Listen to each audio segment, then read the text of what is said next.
오늘 제목은 예수님은 누구이신가? 라는 제목으로 히브리서 1장 1절부터 14절 말씀을 가지고 함께 나눠보도록 하겠습니다. 진부하지만 중요한 질문이 있습니다. 예수님은 누구이신가 하는 것입니다.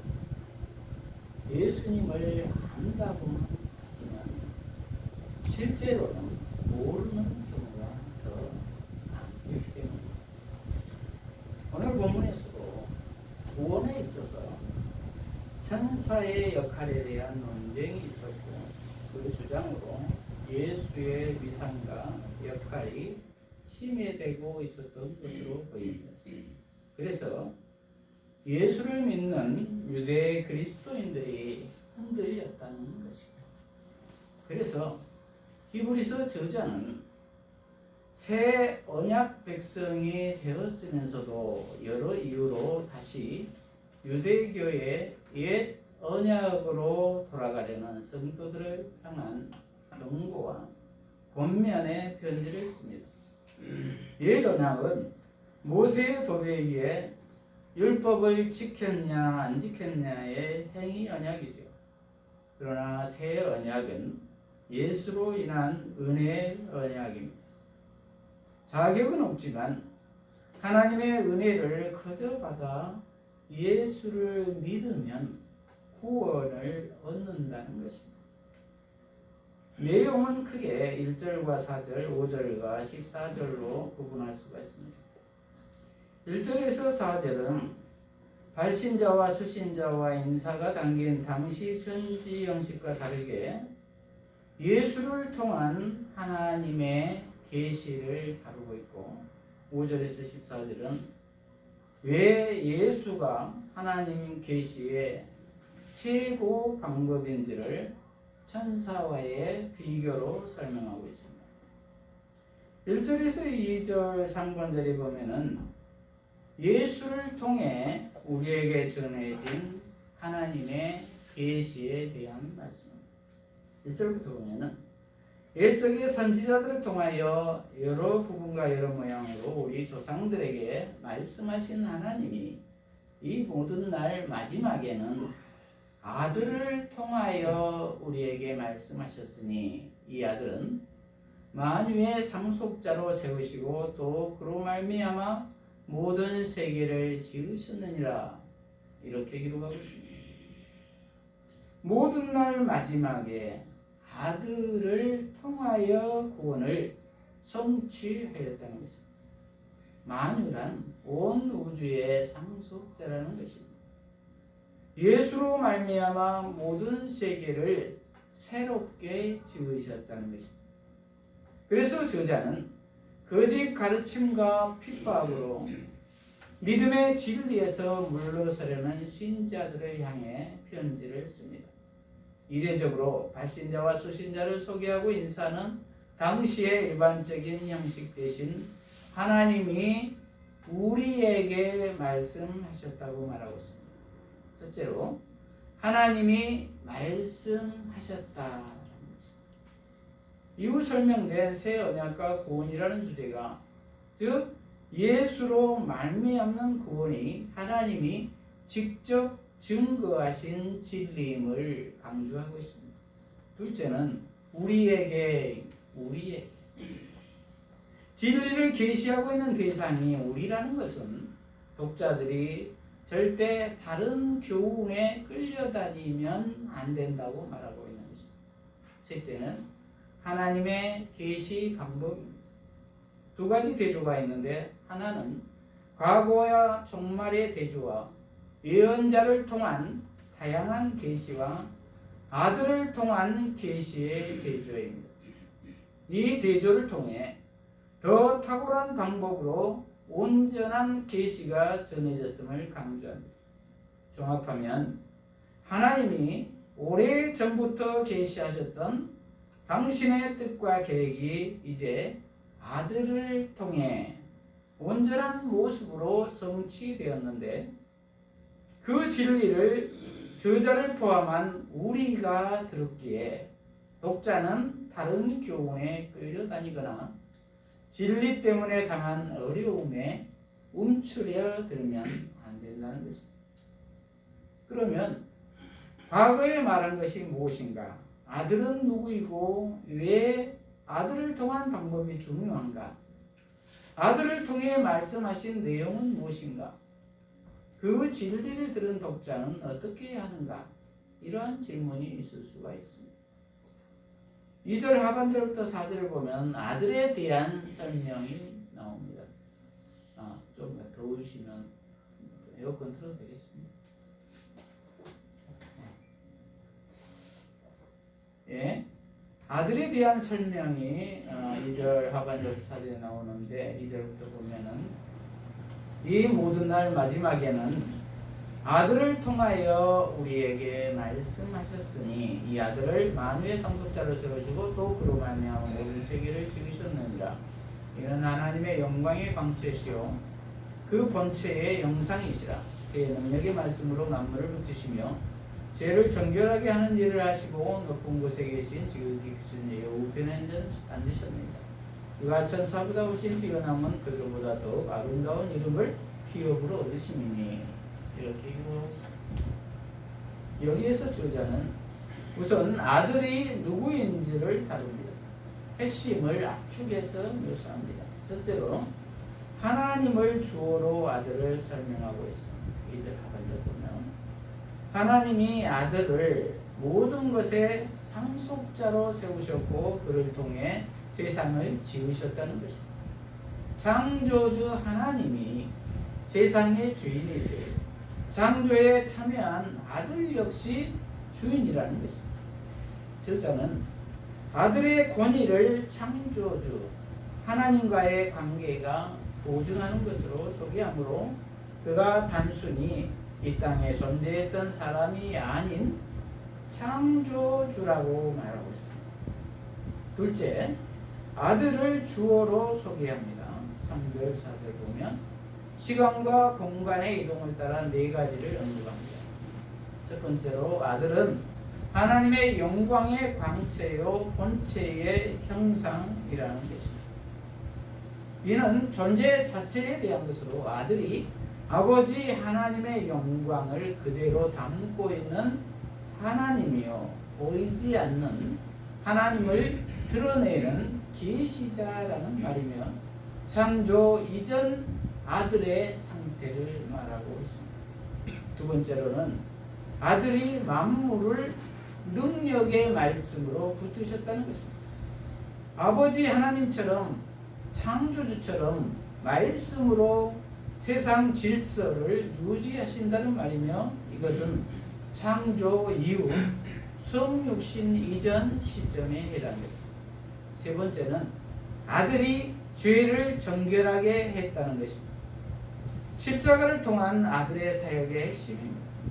앞에 두 경우만 달리 이 표현은 땅이라는 공간과 현재와 가까운 시간을 전제하고 있습니다. 그리고 독자를 흔들리게 한 죄와 양심을 정결하게 하는 문제에 대해 아들이 유일한 해결책이라는 것입니다. 네 번째는 아들이 높은 곳에 계신 지극히 크신 하나님 우편에 앉았다라는 것입니다.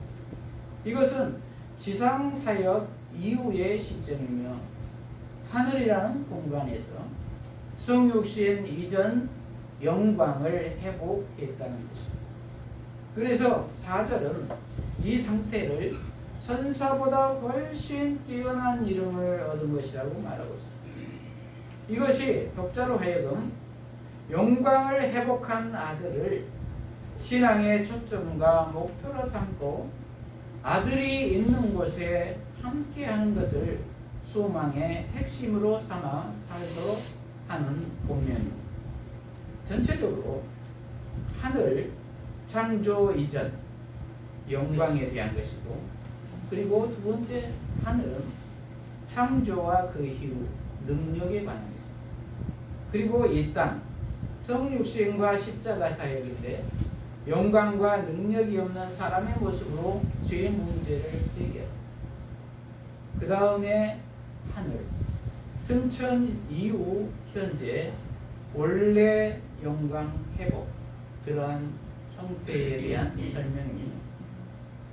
이러한 소개에 의하면 아들은 첫 번째 정체와 관련하면은 예언자들과 달리 아버지 하나님의 형상을 담고 있는 창조주요 능력자요 계시자 하나님이라는 것입니다.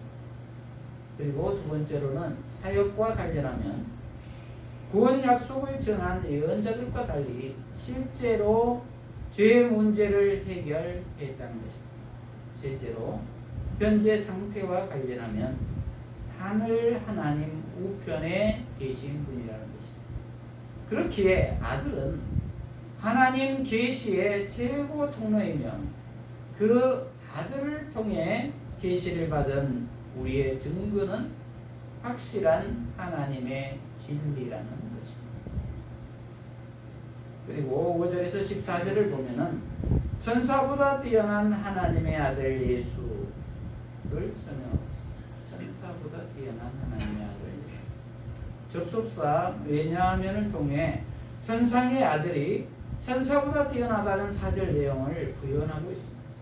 전체적으로 천사와 아들을 대조하는데 문답식 비화법과 7번의 성경 인용을 통해 독자의 생각과 결정을 촉구하고 있습니다. 첫째 주제는 하나님과 아들과 천사와의 관계입니다. 5절 6절을 보면은 그리고 여기서는 시편 2장 7절 시편 2편 7절과 사무엘하 7장 14절을 인용하여 하나님이 천사에게 자신의 아들이라고 직접 말씀하신 적이 있느냐라고 질문합니다. 성경을 아는 독자라면 부정적인 답을 할 수밖에 없습니다. 저자가 제시한 너는 내 아들이라는 것과 나는 그에게 아버지가 되고 그는 내게 아들이 되리라는 표현은 다윗의 후손으로 올 왕으로서의 메시아 약속 부분이며 천사에게는 직접 적용되지 않기 때문입니다. 실제로 구약에서 천사를 하나님의 아들로 언급하기도 하지만 하나님이 직접 명명하신 적은 없습니다. 그러나 아들은 다르다는 것입니다. 성경은 하나님이 이미 그를 아들로 칭했을 뿐만이 아니라 그가 석죄 과정을 끝내고 하늘의 통치 영역에 들어갈 때 모든 천사가 경배할 것도 미리 말했습니다. 하나님을 향한 천사들의 경배가 영광을 회복한 아들에게 돌려진다는 의미입니다. 이렇듯 성경이 하나님 아버지, 아들 하나님, 천사 관계 이런 순서대로 이미 선포했기 때문에 아들은 천사보다 뛰어나다는 것입니다. 둘째 주제는 아들의 위치와 역할에 대해서입니다. 7절에 보면은 무엇에 관하여는를 통해 천사와 아들을 대조하며 구약 본문을 통해 설명합니다. 천사는 하나님을 섬기는 존재이나 아들은 영원한 왕권으로 정의롭게 통치하는 왕이라는 것입니다. 더 나아가 아들은 하늘과 땅을 지은 창조주이며 없어질 피조물과 달리 연대에 닿음이 없는 영원한 존재라는 것입니다. 이런 대조에 의하면 아들은 창조주이기에 주이자 왕이지만 천사는 섬기는 존재이기에 그 위치와 역할을 감히 비교할 수가 없다는 것입니다. 셋째 주제는 권위에 대해서입니다. 두 개의 문답식 앞부분으로 천사의 권위를 나눕니다. 하나는 시편 110편 1절의 내용, 곧 원수로 발등상이 되게 하기까지 하나님 우편에 앉으라는 선포를 천사에게 한 적이 있느냐는 질문입니다. 구약 본문은 하나님이 시편 기자 다윗이 주라고 부른 이에게 모든 원수를 굴복시키고 왕권을 준다는 내용입니다. 이 역시 메시아에 대한 것이기에 성경을 아는 사람은 그렇지 않다고 대답해야 하는 질문입니다. 또 다른 질문은 모든 천사가 구원을 상속받을 자들을 위해 섬기는 내용이 아니냐는 것입니다. 구원을 상속받을 자란 아들을 믿는 자를 의미하는 것이로 구원 과정의 미래의 완성을 경험할 자를 즉 천사는 하나님 아들뿐 아니라 장차 하늘 영광을 온전히 누릴 신자들을 섬기는 존재라는 말입니다. 저자는 듣는 자의 긍정적인 답을 유도하는 방식으로 이 내용을 전달하여 독자 스스로 권위와 관련한 천사의 위치를 확인하게 합니다. 2절 하반절과 4절과 비교하면 이 부분이 아들을 영원한 하나님이자 메시아로 묘사하고 현재 천상에서 영광을 회복한 상태로 말한 것은 같으며 여기에 두 가지를 덧붙이고 있습니다. 하나는 아들의 어떠함은 이미 성경이 약속하고 선포한 내용이라는 점입니다. 그리고 아들의 정체성과 사역은 하나님의 오래된 구원 계획의 핵심이며 정점이라는 것입니다. 또 한 가지 덧붙인 것은 신자들도 아들처럼 미래의 영광을 누릴 것이라는 점입니다. 아들과 신자를 연결하여 이후 독자가 무엇에 집중해야 할지를 설명하려는 도서입니다. 설명을 따라가다 보면 독자는 천사와 아들을 비교하는 것 자체가 무의미하다는 결론을 내릴 수밖에 없을 것입니다. 말씀을 마무리합니다. 저와 여러분은 예수님을 살아계신 하나님의 아들로 믿으십니까? 예수님은 만유의 상속자요 창조주요 하나님 영광의 광채요 그 본체의 형상이십니다. 삼위일체이신 하나님이십니다. 존재했고 존재하는 그 어떤 피조물도 보여주지 못한 하나님을 이제 이 예수를 통해서 볼 수 있고 경험할 수 있다는 말. 그 예수님은 지금도 자신이 친히 창조한 피조세계를 붙들고 있고 인간의 죄를 용서하셨으며 그 세상과 인간을 다스리고 계시는 하나님의 대리 통치자라는 말입니다. 예수님은 하나님의 맏아들로서 하나님 아버지의 나라를 다스리는 왕이시며 천사는 그를 경배해야 할 존재입니다. 예수님은 하나님의 최종 계시자이지만 천사는 하나님의 율법을 받아 백성에게 전하는 역할을 하던 존재의 몸입니다. 예수님은 본질상 하나님과 동등하여 변함도 없고 쇠함도 없는 영원한 왕이지만 천사는 하나님의 신분권 역할을 하는 종입니다.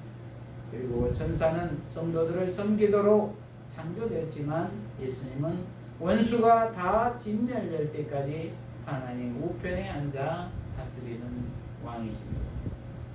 그러므로 우리 모두는 히브리서에서 기록된 대로 예수님을 무게 그대로 그 중요성 그대로 바르게 이해할 때에 우리 모두는 그를 통해서 행하시는 구원에 참여할 수 있을 줄로 믿습니다.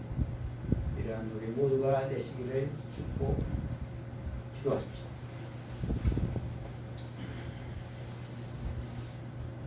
하나님 아버지, 오늘 예수님은 누구이신가 라는 제목의 말씀으로 깨닫게 하시니 감사합니다. 우리 모두가 예수님은 지금도 살아계셔서 우리와 함께하고 계신 하나님의 독생하신 아들이시다. 삼위일체이신 하나님이시다라는 것을 전인격적으로 믿게 하여 주시옵소서. 그리하여 예수님 안에서 참 구원의 능력 있는 삶을 살게 하여 주시옵소서. 예수님 이름으로 기도합니다. 아멘.